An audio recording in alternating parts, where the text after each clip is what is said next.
All right, so today is quadratic functions, intro to the quadratic formula. So we're going to solve quadratic functions using this formula. In the past, we've done other methods like zero product property with factoring or square roots with the perfect square form. The quadratic formula helps us to solve any quadratic function, even if the solutions are like weird decimals. Okay, so here we go. Our initial question, how do you solve quadratic equations using the quadratic formula? This is new to us, so, hopefully we think about plugging in numbers to a formula to find the answers. Okay, so here's our formula. So one way to solve a quadratic equation is using this formula. The formula uses values a, b, and c from a quadratic equation written in standard form. So notice how this whole thing is made up of A, B, and C in this like particular combination. And in the end, we're getting x equals. And remember, when we're solving a quadratic, we're always trying to find what is the x, like what is x? What does x equal? What is the x-intercept? What are the roots? That kind of thing. So we first need to know how to identify our A, B, and C in a standard form equation. All right, so just to make sure that we're clear on this. So here's our standard form equation here. It's also down here in this box, and you can see how A is the coefficient in front of x squared, B is the coefficient in front of x, and C is the constant. So our A's, B's, and C's aren't ever going to have a variable. They're going to be a number. So in this particular equation, our A is the number in front of x squared. And since you don't see a number there, it's a 1. There's a hidden 1. Our B is the number in front of x. I see a 3, but it's actually a -3. Any negatives come along with the number, okay? Any subtraction comes along with the number. So B is -3. And then C, our constant, is this final term here, and it looks like a -7. So C equals -7. That's how we identify our A, B, and C. And once we know these three numbers, we can substitute them into our formula for A, B here and here, and C. So A here and here, B here and here, and C. All right, so let's do that next. So here is our first example. All right, so I have A, B, and C from the previous slide. And I'm going to substitute them into my formula. So we just have to be very, very careful when we do this. We have, see how I've rewritten it with all blanks instead of the letters A, B, and C? This is a nice way to keep yourself very organized with your work. So I'm going to plug a B into the first space. It's negative whatever B is. Our B is a -3. So I'm going to plug a -3 in here. Oops. All right, so there's a -3 right there. So notice it's going to be a -3. That's important that you don't mix that up. And then here I have another B squared. So I'm going to plug in another -3. And then 4 times A times C. Our A is 1. Our C is -7. And then all over 2 times A. So again, another 1. So once we've filled those in, our next steps are to carefully work through this whole big messy thing and simplify and simplify and simplify. And I want you to make sure that you're really, really careful to do everything underneath the square root before you take the square root. So we have to do all that stuff together as if it's all linked as one number.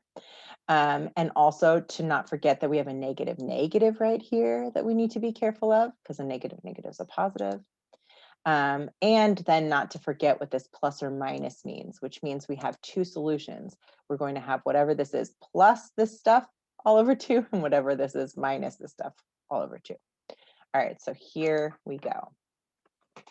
So now at this point, I have x equals -3 is +3 plus or minus the square root of -3 squared, which is 9. And then here, be careful, -4. It's going to behave like a negative. Times 1 times -7. I have a negative times a negative, which means this whole part right here will be positive. So plus 4 times 1 is 4 times 7 is 28. And then this is all over 2. All right.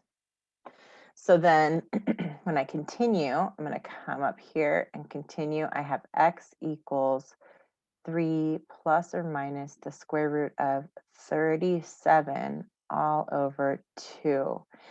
And now at this point, if I had a square root of like a perfect square, then I would actually write the whole number and go further and separate out my answers and, get my 2 solutions. Because we have a prime number under the root or something that is irrational, this is fine. We can leave this. This represents our 2 solutions. It's good.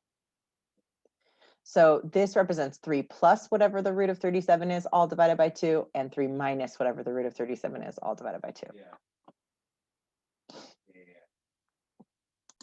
Okay, so now this is like a nice worked out example for you. So I know it's like a lot to write sometimes, so this is nice for you to be able to refer back to.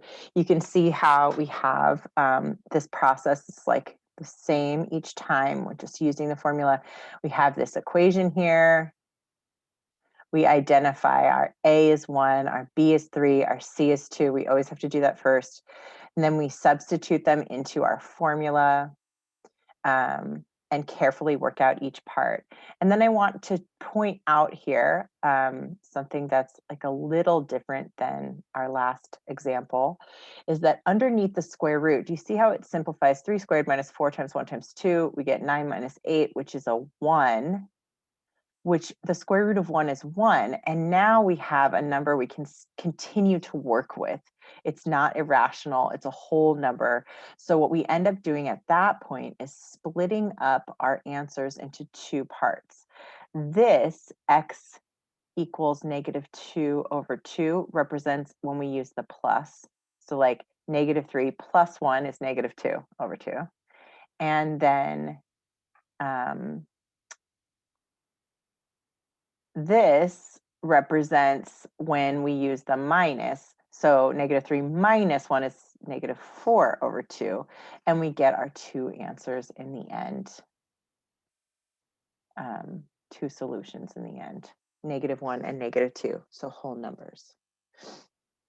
So if the number under the square root comes out as a perfect square, you end up getting like, whole numbers or fractions in your answers that can be simplified all the way down. If what's under the root can't be simplified, you just leave it in there like we did on the previous example. And then there's 2 other things that can happen. Sometimes what's under the square root is a 0. And that means that you don't have to add and subtract 0. You just don't have anything there. So you'd have 1 solution. And sometimes what's under the root is negative, which means you have imaginary solutions or no real solutions, which we'll learn about I believe next class or the class after. Okay. All right. So now I'm going to show you a video because I think it's cool. And I don't need to record this though. So you can watch it from the slides if you want to. Okay. So for this one, we're going to then identify our A, B, and C. So let's start with that. I'd like to see everybody give that one a try. Start with A, B, and C.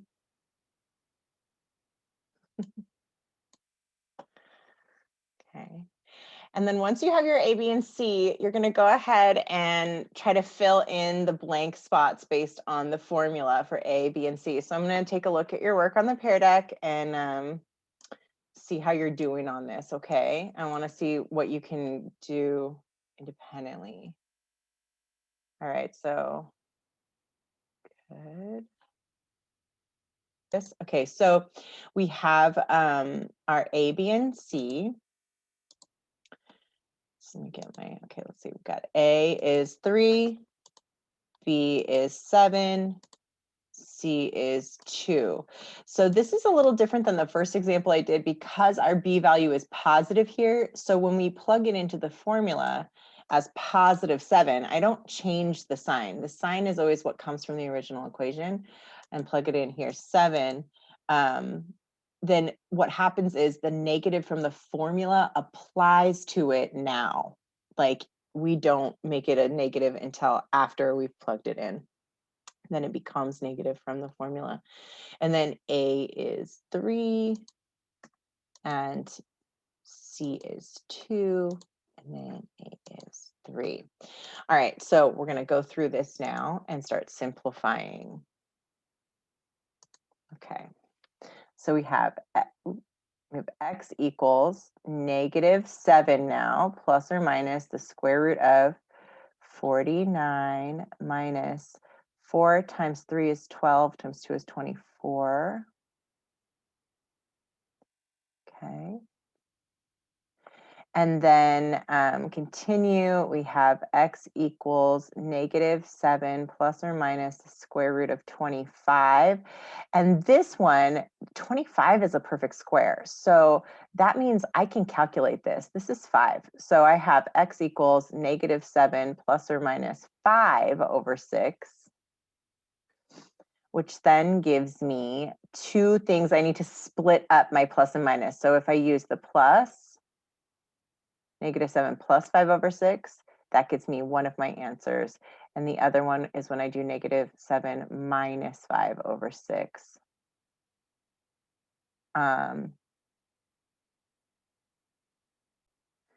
Okay, so then now I'm going to simplify each of these answers. So -7 plus 5 is -2. So -2 over 6. And -7 minus 5 is -12 over 6. And so it looks like I can reduce this one more time. Sorry, it's so squishy. X equals -1/3 and x equals -2. And those are our two solutions. All right, so for part B, let's identify our A, B, and C. Oh, use my writing tool. Okay, so A looks like a 1, because remember, when you don't see a number in front of the variable, there's a 1 there. B is a -2, and C is a -7. So I'm going to go ahead and plug those in. B is -2 and -2 here and here. 4 times 1 and -7. And then, well, that's a -7. And then 2A over 2A. So there's a 1. So now I will simplify. So -2 becomes +2, plus or minus 4. -4 times 1 times -7 makes a +28 all over 2. And then x equals 2 plus or minus the square root of 32 over 2. And at first glance, because 32 is not a perfect square, this makes us think that maybe we can leave it. But guess what? Root 32 can simplify. So I'm going to show you how to do that again, so we make sure that we have the simplest answer we can have. So 32 isn't a perfect square, but it's divisible by 16, which is a perfect square. So I'm going to write this as x equals 2 plus or minus the square root of 16 times 2 under there, all over 2. And this gives me a chance to simplify my root. So the root of 16 is 4, so that can come out. But the root of 2, I can't do, so I'm going to leave that under. So now I have x equals 2 plus or minus the square root of 16, which is 4, times the root 2 that can't come out from under the root, all over 2. And now we actually have one more thing we can do to reduce this.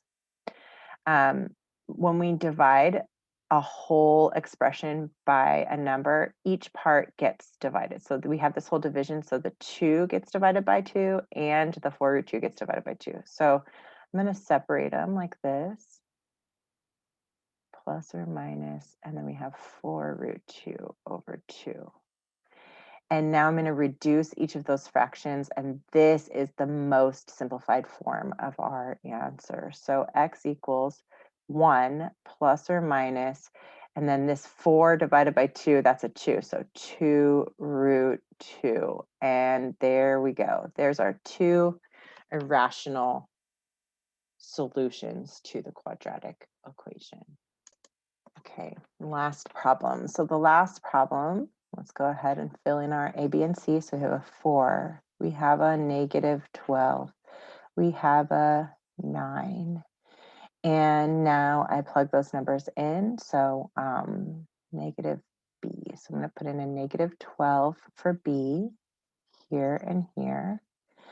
And 4 times A times C here. And then all over 2 times A. So these numbers get kind of large, so that's what your calculator's for. But it actually, I believe, comes out really nice today. So remember, a negative makes a positive. -12 squared is 144. And then when you plug this in, -4 times 4 times 9, that actually gets you a -144. And this is all over 8. So 144 minus itself, that's 0. So now what we have is x equals 12 plus or minus the square root of 0 over 8. And the square root of 0 is just 0. So now we have 12. Basically, this is gone. Like we can't, plus or minus 0 is just not going to change our number. So it's just 12 over 8. And finally, we simplify. They're both divisible by 4. So that's a 3 over 2. And done. One solution. So notice how we have when underneath the square root becomes a 0, we end up with just one solution.